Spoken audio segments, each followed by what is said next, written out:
నమస్తే, నేను మీ సతీష్. నా రైతన్నే రాష్ట్రానికి వెన్నెముక, నా రైతన్నలే నా ధైర్యం. అందుకే రైతులకి మేలు చేసేటువంటి ప్రభుత్వంగా ఈ ప్రభుత్వం పనిచేసింది 5 ఏళ్ళు కూడా. ఈ ప్రభుత్వంలో అంటే జగన్మోహన్ రెడ్డి ప్రభుత్వంలో రైతులకి రైతు భరోసా కింద ఏదైతే ఆర్థిక సహాయాన్ని అందిస్తూ ఉన్నారో 34,288 కోట్ల రూపాయలు లబ్ధి చేకూర్చాం. దాదాపు 5 ఏళ్లలో 53.58 లక్షల మంది రైతులకి రైతు భరోసా సహాయాన్ని అందించాం. ఇంత పెద్ద సంక్షేమం అందించినటువంటి ప్రభుత్వం దేశ చరిత్రలోనే స్వతంత్రం వచ్చిన తర్వాత ఎవరిది లేదు. కాబట్టి రేపు ఎన్నికల్లో రైతులంతా నాకు ఓట్లు వేయాలి అంటూ ఈ రోజున జగన్మోహన్ రెడ్డి ఏదైతే రైతు భరోసా బటన్ నొక్కుడు కార్యక్రమం ఏదైతే ఉంటుందో ఆ కార్యక్రమంలో ఆయన చేసినటువంటి వ్యాఖ్యలు, మరి నిజంగా ఈ 5 ఏళ్లలో రైతులకి జరిగినటువంటి మేలేమిటి, రైతులకు నిజంగా సంక్షేమం అందిందా, ఆ సంక్షేమం వాళ్ళకి ఉపయోగపడే విధంగానే ఉందా అనేటువంటి అంశాలు మనతో విశ్లేషించేందుకు సీనియర్ జర్నలిస్ట్ సత్యమూర్తి గారు ఉన్నారు. సార్ నమస్తే. నమస్కారం అండి. సార్, నా రైతన్నే రాష్ట్రానికి వెన్నెముక, నా రైతన్నలే నాకు ధైర్యం. మరి నేను చేసిన సంక్షేమాన్ని చూడండి, నేను చేసిన మేలు చూడండి, ఇవి చూసి రైతులంతా నాకే ఓట్లు వేయండి అని జగన్మోహన్ రెడ్డి చేస్తున్నటువంటి ప్రచారం. ఇందులో నాకు ఒక్క డౌట్ ఏంటి అంటే, అంత సంక్షేమం చేస్తే రాష్ట్రంలో రైతులు, అది కూడా ఏంటి గోదావరి జిల్లాలో క్రాప్ హాలిడే ఎందుకు ప్రకటించారు? ఈయన సంక్షేమం రైతులకి ఎంతవరకు ఉపయోగపడింది? రైతులు క్రాప్ హాలిడే ప్రకటించటం ఒక ఆస్పెక్ట్ అయితే, ఇంకొక ఆస్పెక్ట్ ఏంటంటే ఆంధ్రప్రదేశ్లో రైతుల ఆత్మహత్యలు పెరిగినాయి. ఎస్, 2022 సంవత్సరంలో 1065 మంది రైతులు ఆంధ్రప్రదేశ్లో ఆత్మహత్యలకి పాల్పడ్డారు. మీకు ఇంకొక విషయం చెప్తా, రైతు ఆత్మహత్యల్లో ఆంధ్రప్రదేశ్ దేశంలోనే 3వ స్థానంలో ఉంది. మొదటి స్థానంలో మహారాష్ట్ర ఉంది, 2వ స్థానంలో కర్ణాటక ఉంది, 3వ స్థానంలో ఆంధ్రప్రదేశ్ ఉన్నది. అత్యంత దయనీయమైన పరిస్థితి ఇది. రైతులు పండించిన ధాన్యానికి కొనే నాథుడు లేడు. రైతు భరోసా కేంద్రాలని పెట్టి రైతుల్ని మోసం చేసిన ప్రభుత్వం జగన్మోహన్ రెడ్డి ప్రభుత్వం. మీరు ఇంకొక విషయం చెప్తాం. మీరు ఇవాళ ఏదో రైతు భరోసా కింద ఏదో బటన్ నొక్కాడు అది ఇదని చెప్తున్నాడు. మొత్తం 65 లక్షల మంది రైతులకి బెనిఫిట్ వచ్చేది ఈయన అధికారంలోకి రాకముందర. ఈయన అధికారంలోకి వచ్చిన తర్వాత దాన్ని 53 లక్షలకి తగ్గించేశాడు. అంటే దాదాపుగా ఒక 12-13 లక్షల మంది రైతులకి బెనిఫిట్ ఆగిపోయింది. ఇంకొక విషయం, ఇంకొక పెక్యులియర్ విషయం ఇక్కడ ఉంది. ఈయన ఏం చెప్పాడు అంటే 13,500 రూపాయలు నేను పెట్టుబడి సాయం కింద ఇస్తున్నానని చెప్పాడు సంవత్సరానికి ఒక్కొక్క రైతుకి. నేను అసలు హామీ ఇచ్చింది 12,500, ఇంకో 1,000 రూపాయలు పెంచి అదనంగా ఇస్తున్నా అని చెప్తున్నాడు. వాస్తవం ఏంటో చెప్పమంటారా సతీష్ గారు? ఇందులో కేంద్ర ప్రభుత్వం ఇస్తున్నది 6,000 రూపాయలు. అంటే ఈయన ఇస్తున్నది ఎంత? 7,500. 7,500 రూపాయలు మాత్రమే ఈయన ఇస్తున్నాడు. ఈయన హామీ ఇచ్చింది ఎంత? 12,500. 12,500 రూపాయలు ఇస్తానని చెప్పి 7,500 మాత్రమే ఇస్తున్నాడు. ఈ విధంగా అంటే ఈ ఫిగర్స్ మనం లెక్క చూసుకుంటే మొత్తంగా రైతులకి 18,500 రావాలి.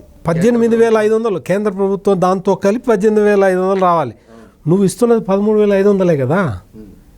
దాదాపుగా 2,600 కోట్ల రూపాయలు.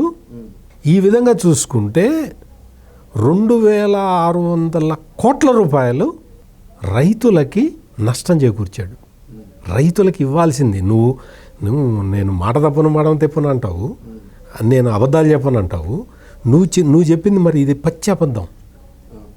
నువ్వు ఇంత నష్టం చేకూర్చావు రైతులకి ఇవ్వాల్సింది ఇవ్వకపోవటం వల్ల ఎంత నష్టం జరిగింది అంటే అసలు 1,065 మంది రైతులు ఆత్మహత్యలకు పాల్పడ్డారండి. పొలంలో ఆత్మహత్యలు చేసుకున్న రైతుల సంఖ్య ఆంధ్రప్రదేశ్లో ఎక్కువ ఉన్నది అంటే అసలు గుండె తరుక్కుపోతుంది. నువ్వు ఏం సాయం ఇస్తున్నావు, ఎవరికి సాయం ఇస్తున్నావు? రైతుకి సాయం చేయాల్సిన పద్ధతిలో సాయం చేయకుండా నువ్వు ఇచ్చే 13,500 కూడా పీసులుగా లాస్ట్ విడత అయితే 2,000 ఇచ్చాడు ఈఎంఐలు కట్టినట్టుగా. ఆ 2,000 తోటి ఏం చేయాలి? నువ్వు ఈ విధంగా హామీ ఇచ్చి నువ్వు హామీ తప్పటం వల్ల మొత్తం రైతులని మోసం చేసిన కారణంగా ఆ బాధలు భరించలేక రైతులు ఆత్మహత్యలు చేసుకుంటున్నారు.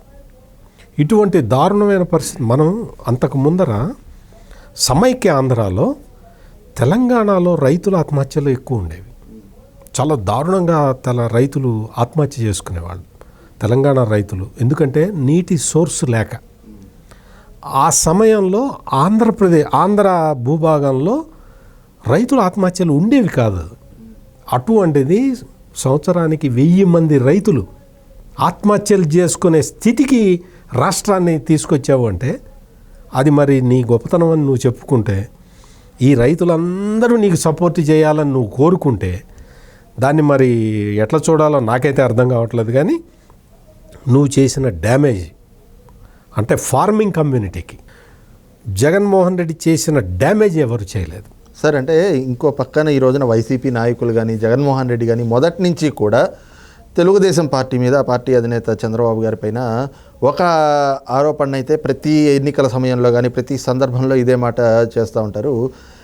అసలు వ్యవసాయాన్నే దండగా అని చెప్పినటువంటి చంద్రబాబు నాయుడికి రైతుల గురించి మాట్లాడేటువంటి హక్కు లేదు, అర్హత లేదు అనేటువంటి వ్యాఖ్యలు చేస్తూ ఉంటారు. మరి వాటిపైన ఏం చెప్తారు? ఇది చంద్రబాబు వ్యవసాయం దండగా అన్నాడు అని జగన్మోహన్ రెడ్డి కాదు, వాళ్ళ నాన్న రాజశేఖర రెడ్డి కూడా ఇదే చెప్పి గెలిచాడు ఎన్నికల్లో. ఇది మొదటిసారి కాదు.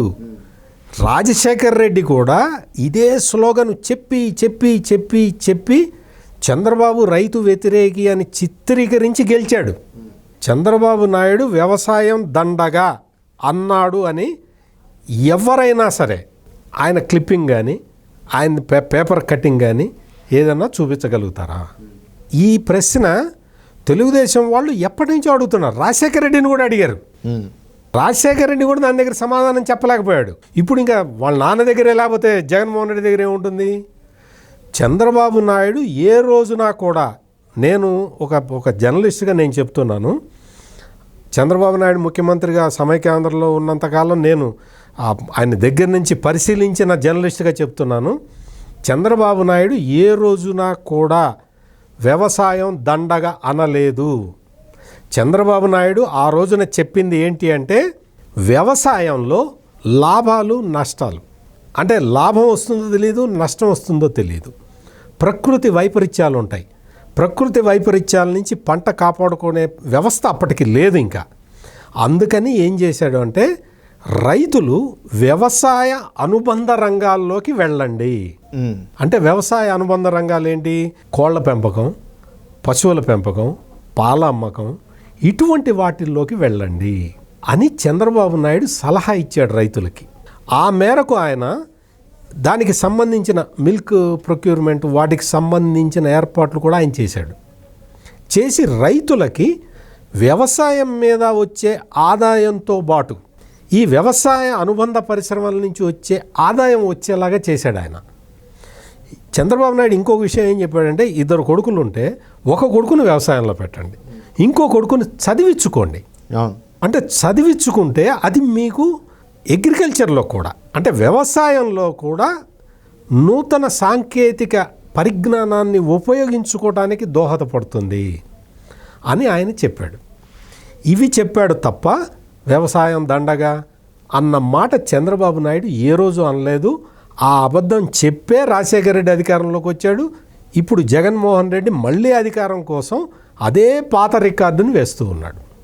రైట్, ఇది చూస్తున్నాం కదా. ముఖ్యంగా 5 ఏళ్లుగా రైతుల్ని నిట్ట నిలువున మోసం చేస్తూ ఉన్నటువంటి జగన్మోహన్ రెడ్డి ఈ రోజున అదే రైతులకి రైతు బంధు అంటూ ఏదైతే బటన్ నొక్కే కార్యక్రమంలో పాల్గొన్నారో ఈ క్రమంలో ఆయన చేసినటువంటి వ్యాఖ్యలన్నీ కూడా మళ్ళీ వాళ్ళని మభ్యపెట్టి మోసం చేసి రేపు ఎన్నికల్లో ఓట్లు దండుకునేటువంటి ఒక స్టంట్గానే కనిపిస్తుంది తప్పితే ఎక్కడ కూడా వాళ్ళ పట్ల చిత్తశుద్ధిగా వ్యవహరించినటువంటి పరిస్థితులు అయితే గడిచిన 5 ఏళ్లలో జగన్ పాలనలో రైతులకి ఎక్కడా కూడా కనబడినటువంటి పరిస్థితులు లేవు. ఈ క్రమంలో రేపు రాబోయేటువంటి ఎన్నికల్లో రైతులు అయితే మాత్రం జగన్ని నమ్మేటువంటి పరిస్థితి లేదు అన్నటువంటి భావన కూడా సీనియర్ జర్నలిస్ట్ సత్యమూర్తి గారు వ్యక్తం చేస్తూ ఉన్నారు. Thank you. నమస్కారం.